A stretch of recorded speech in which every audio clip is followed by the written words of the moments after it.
যে নবীকে নাম নিয়ে ডাক দেওয়া যায় না, যে নবীর গায়ে ধরে ধাক্কাও দেওয়া যায় না।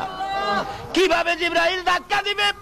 জিবরাইল বলেন, আমি নিজে দেখেছি আমার নবী যখন কম্বল গায়ে দিয়ে ঘুমিয়ে থাকতেন, আমার আল্লাহ ডাকে, ইয়া আইয়ুহাল মুজাম্মিল, ও কম্বলওয়ালা বন্ধু।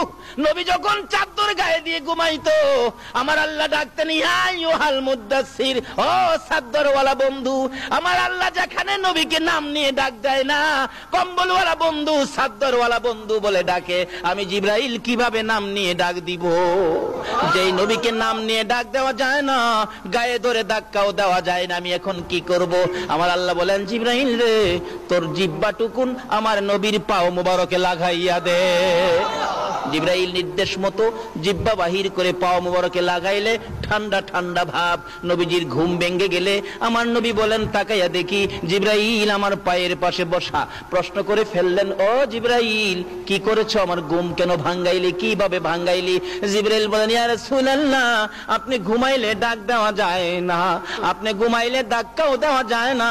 ওই যে দেখেন বুরাক অপেক্ষায় আছে আপনাকে নেওয়ার জন্য। হুজুর আল্লাহর বাড়িতে যাবেন, উঠেন, তাড়াতাড়ি উঠেন। আমাকে কিভাবে ঘুম ভাঙ্গালি? ঠান্ডা কি যেন লাগলো। জিবরাইল বলেন, হুজুর আমার জিহ্বাটুকুন বাহির করে আপনার কদম মুবারকে লাগিয়েছি। আমার নবী বলেন, এ কি করলে রে জিবরাইল? সকল ফেরেশতার সর্দার হইয়া তোর জিহ্বায় আমার পায়ে লাগাইলি। জিবরাইল বলেন, ইয়া রাসূলুল্লাহ, আমি সকল ফেরেশতার সর্দার হতে পারি গো, আপনি নবীর পায়ের দুলির সামনে আমার কোনো পাওয়ার নাই।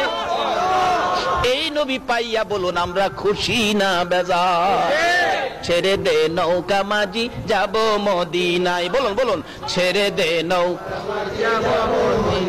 মদিনাতে কান্দে নবী উম্মতের মায়ায়, মদিনাতে কান্দে নবী। ছেড়ে দে নৌকা মাঝি যাব মদিনায়, ছেড়ে দে নৌকা। আল্লাহ নামের বর্ষা করি, সারলাম নবীর প্রেমের তরি। আল্লাহ নামের বর্ষা করি, সারলাম নবীর প্রেমের তরি। দয়াল নবীর রওজা খানি আমায় দেখাও না, দয়াল নবীর রওজা খানি।